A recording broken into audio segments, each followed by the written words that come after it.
Nós estamos aqui com José R. Chaves. Ô Chaves, nós vamos falar hoje um pouco sobre o Velho Testamento, né? A Trindade foi criada no Novo Testamento ou ela existe no Velho Testamento também? Não, o Velho Testamento, ele não fala na Santíssima Trindade. Ela foi instituída no Concílio de Constantinopla em 381. Primeiro Concílio de Constantinopla, porque lá houve dois concílios. Este em 381 e o outro em 553. Aquele que trata da reencarnação, que foi banida do cristianismo em 553, na época do imperador Justiniano e sua esposa Teodora.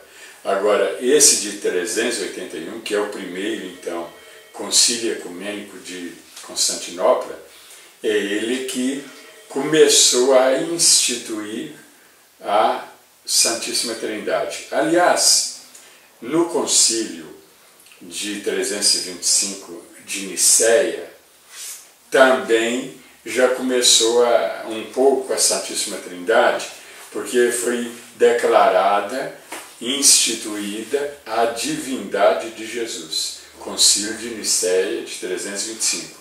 E no de 381, de Constantinopla, esse ao qual eu me referi, ele deu mais vamos dizer, uma arrancada na instituição do dogma da Santíssima Trindade, que se reforçou, eu diria, que terminou, que ficou definitivo, mais para frente um pouco, no ano mais ou menos de 580.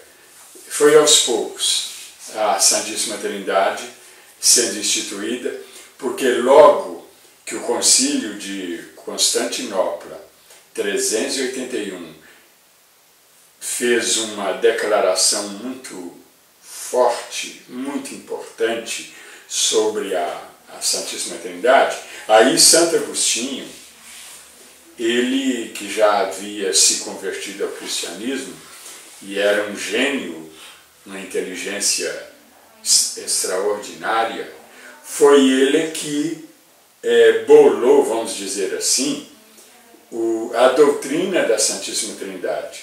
E ele seguia, geralmente, aliás, geralmente é uma palavra meio fraca, ele seguia rigorosamente a linha do bispo de Roma. E porque a igreja, ela naquele tempo tinha 5 dioceses.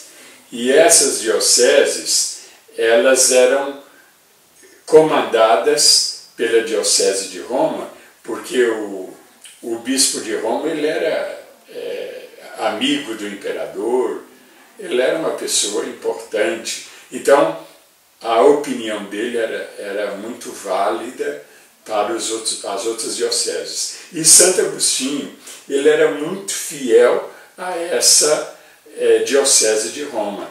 E ele, sabendo que a diocese de Roma estava apoiando esse dogma que foi instituído em 381, em Constantinopla, aí ele apoiou plenamente esse dogma e o desenvolveu. Quer dizer, ele tentou explicá-lo do modo dele, do modo que ele via. Ele fez uma tese muito importante a respeito disso. E então a doutrina da Santíssima Trindade, ela foi estudada em profundidade e exposta para os teólogos da época por Santo Agostinho. E o Papa ainda não era Papa, o Papa foi virando Papa aos poucos. O bispo de Roma, então, ele apoiou, claro, porque Santo Agostinho seguiu aquela linha dele, como eu disse, e os outros bispos acompanharam. Então a Santíssima Trindade, inclusive, ela não consta do Novo Testamento nos primeiros livros as primeiras cópias e do original, não consta do original, porque lá no início do cristianismo, como eu disse, ainda não existia a Santíssima Trindade, que se ela foi criada só em 381, então ela não existia no Novo Testamento, na Bíblia. Mas, como eu falo no meu livro A Face Oculta das Religiões, ela era anotada nas Bíblias na margem, do lado assim.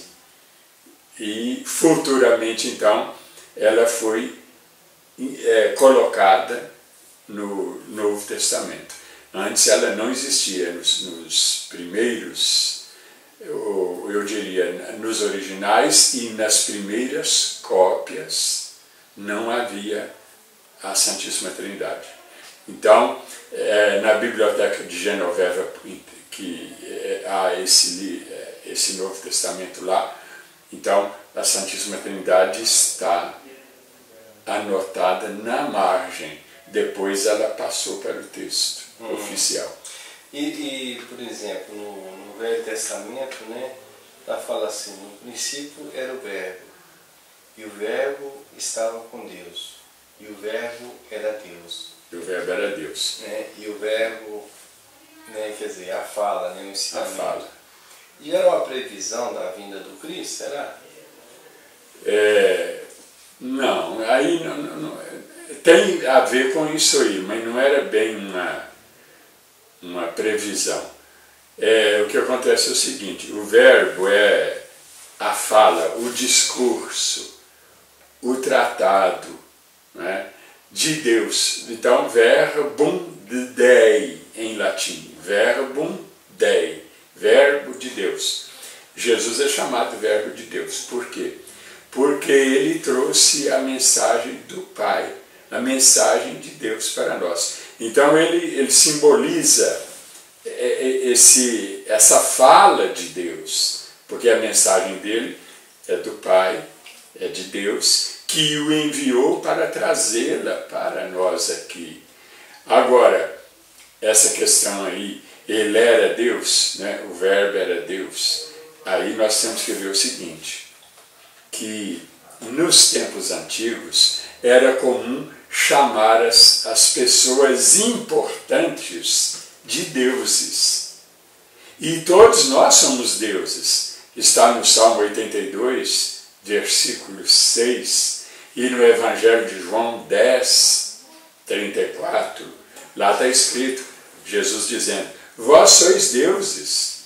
Então nós somos deuses. E Jesus é Deus, mas ele e nós somos deuses relativos. Deus absoluto, a causa primeira de todas as coisas, como diz a doutrina espírita, o único ser incontingente de Santo Tomás de Aquino, o maior filósofo cristão de todas as épocas. Então, esse Deus, causa primeira de todas as coisas, o Criador incriado, o Deus absoluto, eu gosto de dizer isso, acentuar bem, o Deus absoluto, único, incriado, este é que é o Deus verdadeiro. Agora, Jesus é um Deus como nós somos, ele é superior a nós, é claro, mas ele é um Deus relativo como nós também somos. Então, quando aí diz lá no Evangelho de João, que o verbo era Deus, o verbo estava com Deus, não é? E outras expressões, está se referindo a Jesus, sim. Ele é verbo de Deus e o verbo era Deus. Por quê? Porque se a fala é de Deus, ela é uma parte de Deus. De algum modo, ela é uma parte de Deus. Como nós, todos somos filhos de Deus, como Jesus é filho de Deus, ele nos ensinou a chamarmos Deus de Pai, não só então é Pai dele, mas é Pai nosso. Agora, os teólogos têm uma diferença aí, eu vou abordá-la rápida. Eles dizem assim, que Jesus Cristo é gerado, não criado, querendo dizer com isso que ele saiu direto de Deus. mas ele se intitulou Filho de Deus, e que nós também somos filhos de Deus. É o que nós oramos no Pai Nosso, Pai Nosso que estais nos céus. Então, Jesus também orava assim, e nos ensinou a orarmos dessa maneira. Então, essa questão da divindade de Jesus decretada no Concílio de Nicéia 325 é uma questão teológica, dogmática, que não foi ensinada por Jesus. Isso surgiu da cabeça, da mente dos teólogos. E a prova disso é que muitos teólogos importantes, como por exemplo Ário, uns falam Ario, o Ário não aceitou de jeito nenhum. E o chefe dos que proclamavam essa divindade era Santo Atanásio. E ele defendia. Então havia dois partidos. Um partido querendo a divindade de Jesus, e no caso aí, seguindo Constantino, porque ele também queria. Ele queria que os padres, os bispos, fossem seguidores não de um homem, mas do próprio Deus, para dar força ao cristianismo, porque ele queria fazer do cristianismo um instrumento de unidade do Império Romano. Então, vocês têm que ser seguidores de Deus e não de um homem. Então ele também defendia a divindade de Jesus. Santo Atanásio era o chefe, e representando o bispo de Roma. E o Ário era contrário à divindade de Jesus. Ganhou a divindade, mas ganhou com conflitos, com ameaças, com exílios.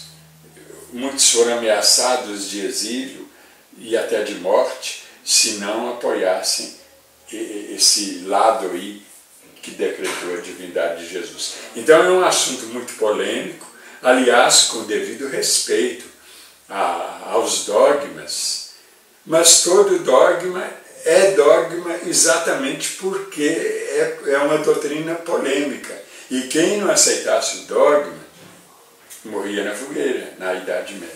A perseguição era muito grande. Né? Então aí o que acontece é o seguinte, a divindade de Jesus, ela não é bíblica, nós temos vários exemplos. Né? Vou citar aqui João 14, 28. Jesus fala assim: o Pai é maior do que eu. Se Jesus fosse Deus, não haveria condição do Pai ser maior do que ele. Não haveria, porque os dois seriam Deus, todo-poderosos, né? Então, não haveria medida para falar que um é maior que o outro. E seriam plenamente iguais. E seus livros encontram aqui, né, Chave? Os livros meus, todos eles, se encontram na editora e distribuidora de livros espíritas Chico Xavier. E tanto a Face Oculta das Religiões, que é da editora EBM, como a Reencarnação na Bíblia e na Ciência, que não são da editora Chico Xavier, mas ela é uma grande distribuidora desses livros meus, de todos eles. E eu tenho um livro aqui também na própria editora, que é o Espiritismo segundo a Bíblia. Tem aquele outro também, em parceria com a Sinal Verde, Presença Espírita na Bíblia. Inclusive, Michel, os seus livros estão disponíveis aí, basta você conhecer a loja virtual, que você vai ver os livros do Chave aí. E se você quiser também ouvir outros programas do Chave, tem vários gravados aqui, né, na TV Chico Xavier, você pode escolher. Voltamos depois.